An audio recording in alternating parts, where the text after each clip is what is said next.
अस्सलाम वालेकुम। खेलों की खबरों पर तबसरा और तजियों सजा स्कोर के गौर प्रोग्राम के साथ सैयद याया हुसैनी आपकी खिदमत में हाजिर है। पाकिस्तान के खिलाड़ियों को एक सीरीज के कम से कम अगर अच्छा खेल गए तो करोड़ रुपए तो कहीं गए नहीं, और माहाना सेंट्रल कॉन्ट्रैक्ट की मद में साल के उनको 30 से 35 लाख रुपए मिलते हैं।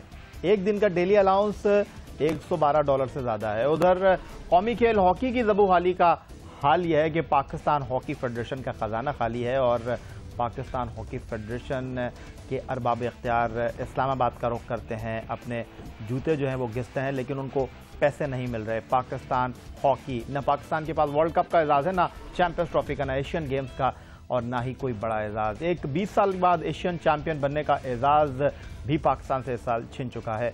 पाकिस्तान हॉकी पर कोई बात कर नहीं रहा, लेकिन क्रिकेट पर हर कोई बात कर रहा है, बिल्कुल हमारी तरह। आज के इस प्रोग्राम में हम आपके लिए क्या कुछ लेकर आए हैं, पहले एक नजर आज के टॉपिक्स पर। पाकिस्तान न्यूजीलैंड टेस्ट सीरीज ठीक एक दिन बाद।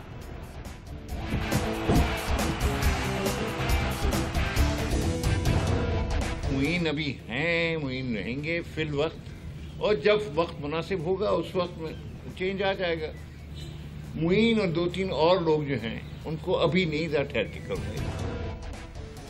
नया टैलेंट इतना तगड़ा हो कि आपके सीनियर्स को रिप्लेस कर सके तो बिल्कुल वेलकम जी। थोड़ी बहुत चेंजिंग करके एक्शन को सेट किया है और हार्ड वर्क किया है, और इंशाल्लाह ताला ये भी वैसे इफेक्टिव होगा जैसे मैं पहले बॉलिंग करता हूँ। पाकिस्तान क्रिकेट में वो होता है जो दुनिया के किसी क्रिकेट में नहीं होता।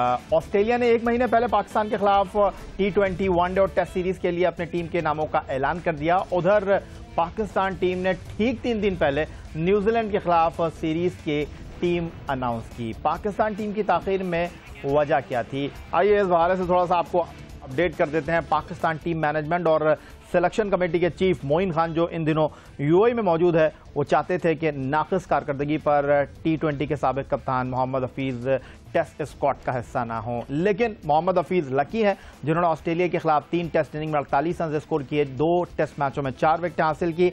एक बार फिर उन्हें कप्तान मिसबाउल हक की जानिब से आशीर्वाद हासिल रही। माजी में भी मिसबाउल हक मोहम्मद हफीज़ को सपोर्ट करते रहे हैं और इस बार भी उनका वोट मोहम्मद हफीज़ के हक में गया। दूसरी कहानी यह है कि टीम मैनेजमेंट इस बार न्यूजीलैंड के खिलाफ टेस्ट सीरीज में अहमद शहजाद के हमरा तौफीक उमर से इनिंग का आगाज कराने की ख्वाहिशमंद थी, लेकिन मोहम्मद हफीज़ को एक और लाइफलाइन मिल गई है। उधर पाकिस्तान टीम के कोच वक्कार यूनुस न्यूजीलैंड के खिलाफ टेस्ट टीम में बाएं हाथ के तेज बॉलर वहाब रियाज को शामिल करने के ख्वाहिशमंद थे, लेकिन वहाब रियाज जो नेशनल बैंक की जानिब से कराची के खिलाफ नेशनल स्टेडियम में कायद-ए-आज़म ट्रॉफी का मैच नहीं खेले, अपनी फिटनेस की वजह से उनकी टीम में वापसी मुमकिन ना हो सकी। मोहम्मद हफीज़ जो टीम में तो वापस आ गए हैं, लेकिन अब उन पर दबाव बढ़ता जा रहा है कारकर्दगी दिखाने के एतबार से, और उनके लिए पाकिस्तान और न्यूजीलैंड के दरमियान इतवार से शुरू होने वाला पहला टेस्ट मैच इंतहाई अहमियत का हामिल होगा। परफॉर्म करेंगे तो अगले 2 टेस्ट मैचों में पाकिस्तान टीम का हिस्सा होंगे, वरना टीम से ड्रॉप जरूर हो जाएंगे। और जनाब, पाकिस्तान और न्यूजीलैंड की टीमें इस बार यूएई की सरजमीन पर एक दूसरे से पंजा आजमाई के लिए तैयार हैं। पाकिस्तान की टीम इंटरनेशनल क्रिकेट काउंसिल की टेस्ट रैंकिंग में 3रे नंबर पर मौजूद है और न्यूजीलैंड की टीम आईसीसी टेस्ट रैंकिंग में टॉप 5 टीमों में कहीं दिखाई नहीं दे रही। मुकाबला सीधा है, लेकिन न्यूजीलैंड की टीम पाकिस्तान टीम के लिए एक ऐसी मुश्किल टीम बन सकती है जिसके बारे में कोई सोच नहीं रहा, लेकिन पाकिस्तान टीम के पाकिस्तानी शाहीनों के हौसले बहुत बुलंद है और वजह है माजी का ट्रैक रिकॉर्ड। अबू धाबी की सरजमीन एक बार फिर क्रिकेट स्टार से सजने को है तैयार। पाकिस्तानी शाहीनों ने टेस्ट सीरीज में कैंगरूज को शिकस्त से किया 2-4। Congratulations Pakistan, a brilliant whitewash here of the Australians.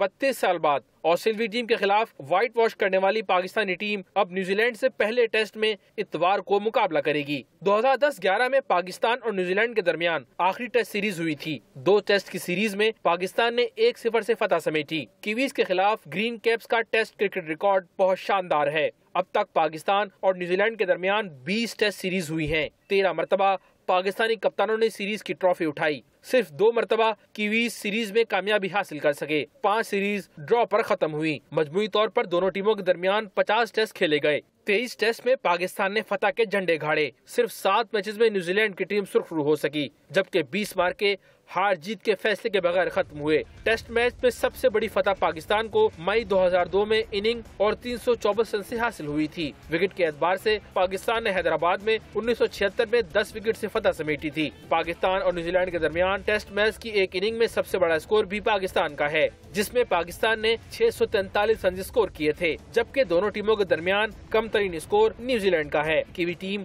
1955 में ढाका के मकाम पर पाकिस्तान के खिलाफ सिर्फ 70 रन पर ढेर हो गई थी।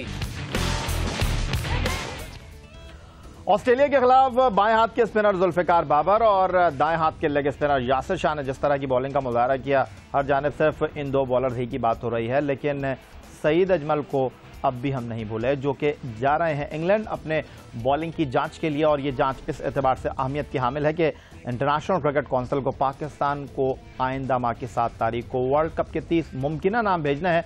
और अगर इस टेस्ट मैच में सईद अजमल के लिए कोई हौसला अफजा रिपोर्ट मंजर आम पर आई तो हफीज के बाद सईद अजमल भी 30 मुमकिन खिलाड़ियों में शामिल होंगे।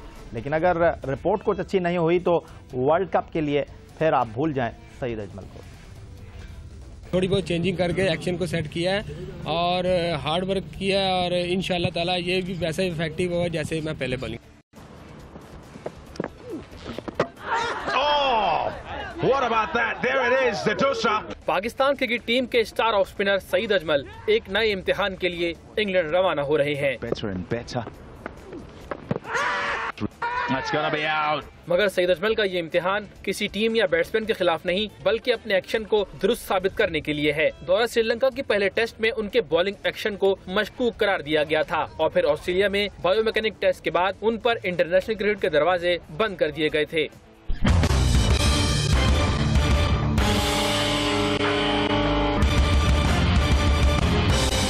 पाकिस्तान क्रिकेट बोर्ड ने दूसरा के मौजूद सकलान मुश्ताक को उनके एक्शन पर काम करने के लिए पाकिस्तान बुलाया और सईद अजमल ने उनके साथ बॉलिंग एक्शन पर काम किया। 1 माह बाद वो नेट पर बॉलिंग करते हुए भी नजर आए। मगर ये भी हकीकत है कि 9 सितंबर को सईद अजमल पर पाबंदी लगी। उसके बाद से सईद अजमल ने कोई फर्स्ट क्लास मैच नहीं खेला, यानी उन्होंने जितनी भी बॉलिंग की वो या तो नेट पर की या फिर इंडोर। इसलिए पाकिस्तान क्रिकेट बोर्ड ने कोई रिस्क नहीं लिया और आईसीसी में जाने से पहले बोर्ड ने सईद अजमल को इंग्लैंड में लोब्रो यूनिवर्सिटी भेजने का फैसला किया, जहां 3D टेक्नोलॉजी के सामने उनके बॉलिंग एक्शन को परखा जाएगा। क्योंकि जहां एक तरफ पाकिस्तान क्रिकेट बोर्ड में करोड़ों रुपए की लागत से बनाई जाने वाली बायोमैकेनिक लैब बेकार पड़ी है, तो दूसरी तरफ पाकिस्तान में मशकूक बॉलिंग एक्शन जांचने वाली 3D टेक्नोलॉजी नहीं है। लेकिन अगर सईद अजमल इस टेस्ट में कामयाब न हुए तो वर्ल्ड कप 2015 में उनकी शिरकत पर सवालिया निशान लग जाएगा। Long on's getting round and takes the catch. 150 wickets in 1 day. उम्मीद के साथ, नई तवानाई के साथ इंग्लैंड जा रहे हैं अपने बॉलिंग की जांच के लिए जादूगर स्पिनर सईद अजमल। हमारी नेक ख्वाहिशात और पूरे पाकिस्तान की नेक ख्वाहिशात उनके साथ हैं कि इस मुश्किल घड़ी में वो सुरखरू हों और पाकिस्तान के लिए एक बार फिर इंटरनेशनल क्रिकेट खेलने के हवाले से दस्तयाब हों। प्रोग्राम में वक्त हुआ एक छोटे से ब्रेक का, कहीं जाइएगा मत, क्योंकि ब्रेक के बाद हम आपको मिला रहे हैं बूम बूम शाहिद आफरीदी से।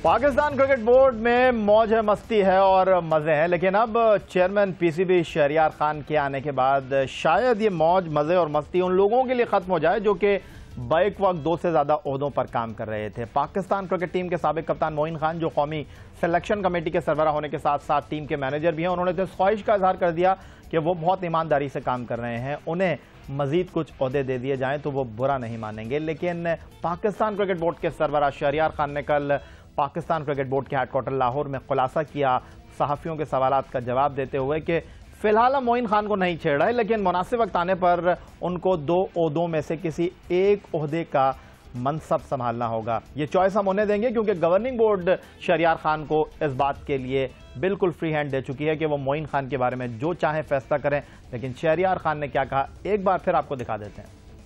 मोइन अभी हैं, मोइन रहेंगे फिल वक्त, और जब वक्त मुनासिब होगा उस वक्त में चेंज आ जाएगा।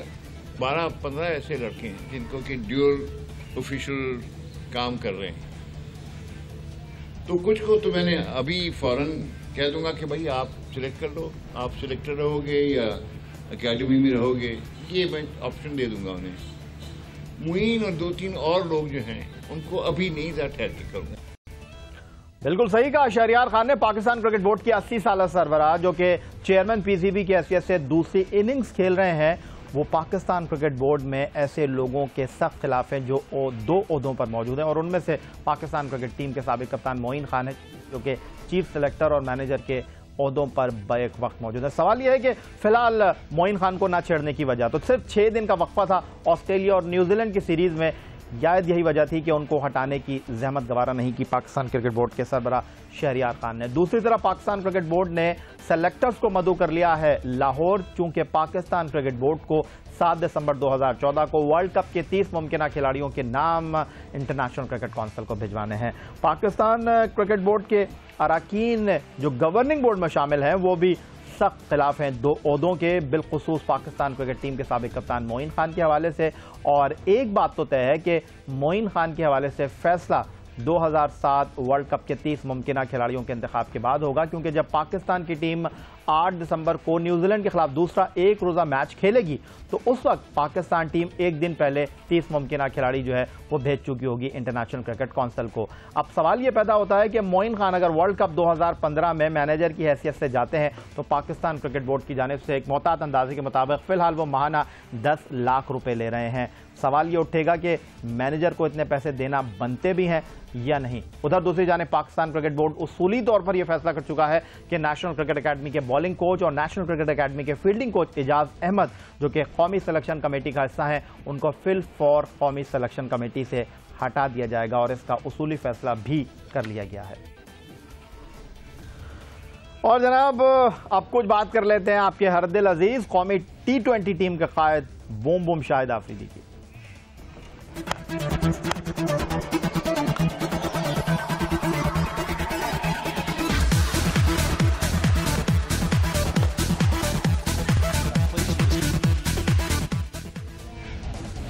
4 साल बाद फर्स्ट क्लास क्रिकेट में वापसी हुई है शाहिद आफरीदी की हबीब बैंक के लिए ओपनर की हैसियत से और निफ सेंचुरी उन्होंने स्कोर की। और इस मैच के दौरान सहाफियों से मुखातिब हुए शाहिद आफरीदी और जब उनसे यह पूछा गया कि कप्तानी के बारे में आप क्या कहना चाहते हैं तो शाहिद आफरीदी ने कहा कि यह चैप्टर क्लोज हो चुका है। लेकिन जब वो कप्तानी के बारे में बात करते हैं तो मीडिया उसको बहुत बढ़ा चढ़ा कर पेश करता है, लेकिन अगर कोई और बात करता है तो कुछ कहा नहीं जाता। जहाँ तक आपने कप्तानी के हवाले से बात की है, कभी पीछे नहीं पड़ा। ये बहुत दफ़ा कह चुका हूँ कि कभी कप्तानी के पीछे नहीं पड़ा। अल्हम्दुलिल्लाह सारा कुछ कर चुका हूँ। मेरा वो लेवल नहीं है कि मैं किसी चीज़ के पीछे भागूँ।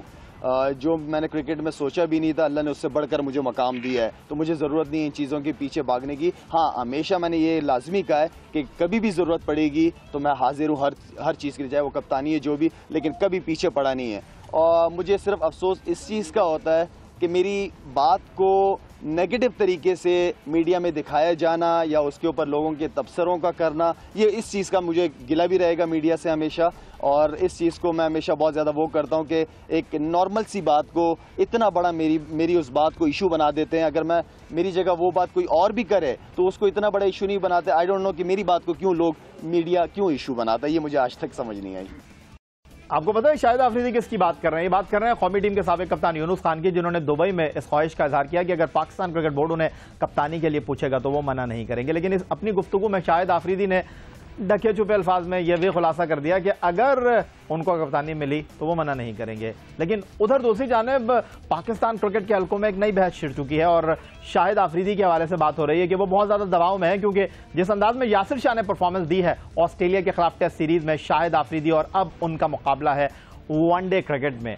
शाहिद आफरीदी से जब मीडिया के नुमाइंदों ने यह सवाल किया कि आप वाकई ये समझते हैं कि शाहिद आफरीदी और यासिर शाह का मुकाबला है और वर्ल्ड कप में यासिर शाह जाएंगे या शाहिद आफरीदी, तो शाहिद आफरीदी ने क्या कहा खुद ही देख लीजिए। मीडिया का काम है कि किसको किसकी जगह लाके खड़ा कर दे।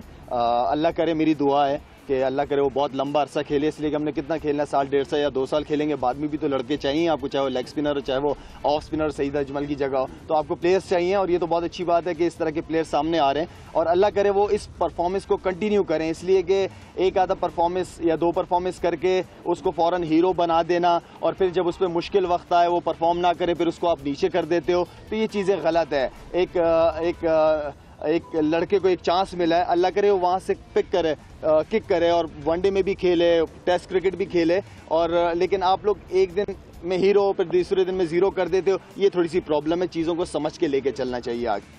यही अंदाजा जनाब शाहिद आफरीदी का, जब बैटिंग करते हैं तो छक्के लगाते हैं, जब बॉलिंग करते हैं तो विकेटें लेते हैं, और जब बोलते हैं तो फिर बहुत कुछ बोल देते हैं। और इस बार भी उन्होंने ऐसा ही किया। और नए खिलाड़ियों के बारे में तो उन्होंने यहाँ तक कह दिया कि अभी उनमें दम की कमी है, अभी उनमें एनर्जी की कमी है, अगर होता तो फिर पुराने खिलाड़ी टीम में नहीं होते। बात यह है कि रेस्ट लेना देना, आप अपने आपके बेंच पे या आपका नया टैलेंट इतना तगड़ा हो कि आपके सीनियर्स को रिप्लेस कर सके तो बिल्कुल वेलकम जी। अगर ऐसे यंगस्टर्स आए, हमारी दुआ है अल्लाह करे कि ऐसे यंगस्टर्स आए डोमेस्टिक क्रिकेट में नजर आए कि जो सीनियर्स की जगह पकड़ सके, तो बिल्कुल सीनियर्स को भी मैं पहले भी कह चुका हूँ कि कभी भी इंशाल्लाह मैं किसी को मौका नहीं दूंगा, जितना मेरे अंदर जान है, जितनी ताकत है, इंशाल्लाह उस हिसाब से खेलूंगा। जहाँ अपने आप को थोड़ा सा भी समझूंगा मैं साइड पकड़ लूंगा, ना मीडिया को बोलने का मौका दूंगा ना सिलेक्शन कमेटी। तो ये थे जनाब शाहिद आफरीदी, जिन्होंने बहुत कुछ कह दिया, और उम्मीद यही है कि पाकिस्तान क्रिकेट बोर्ड इसका नोटिस नहीं लेगा और इस बार शाहिद आफरीदी की इन बातों को डक कर देगा। फिलहाल प्रोग्राम में वक्त हुआ एक छोटी सी ब्रेक का, लेकिन जब ब्रेक से वापस लौटेंगे तो कुछ बात करेंगे इंटरनेशनल क्रिकेट काउंसिल के अहम इजलास की। हमारे साथ हैं।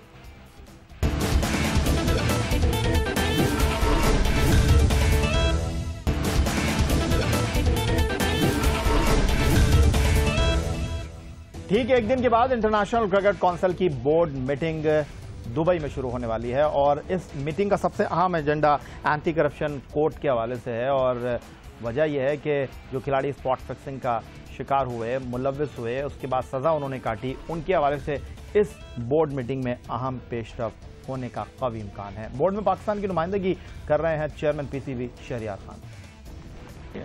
Yes, well, hopefully this has been a number of meetings now where this revised code has been discussed, and hopefully we can bring it to finality in these November meetings.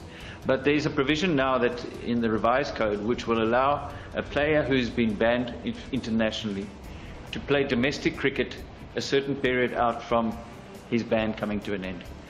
So that in theory, if you're banned for 5 years, when the 5 years elapse, you can basically come and play international cricket at a level that is required. I forget exactly the number. We can provide that information to you after this meeting, but certainly there's a provision along those lines. ये थे international cricket council के chief executive David Richardson, जो 9 और 10 नवंबर को ICC की board meeting में होने वाले सबसे अहम मामले पर बात कर रहे थे। बोर्ड मीटिंग के इस इजलास में नया एंटी करप्शन कोड पेश किया जाएगा। अगर ये नया कोड मंजूर हो गया तो उसके बाद ये इम्कान है कि स्पॉट फिक्सिंग स्कैंडल के बाइस पाबंदी का शिकार पाकिस्तानी क्रिकेटर्स मोहम्मद आमिर, मोहम्मद आसिफ और सलमान बट को पाबंदी खत्म होने से कबल डोमेस्टिक क्रिकेट खेलने की इजाजत मिल जाए। पाकिस्तान क्रिकेट बोर्ड के साबिक चेयरमैन नजम सेठी ने मोहम्मद आमिर की पाबंदी खत्म करने और एंटी करप्शन कोड में तरमीम के लिए अहम किरदार अदा किया है। उन्होंने अपने पहले इजलास में ही मोहम्मद आमिर को डोमेस्टिक क्रिकेट खेलने की इजाजत देने का मामला उठाया था।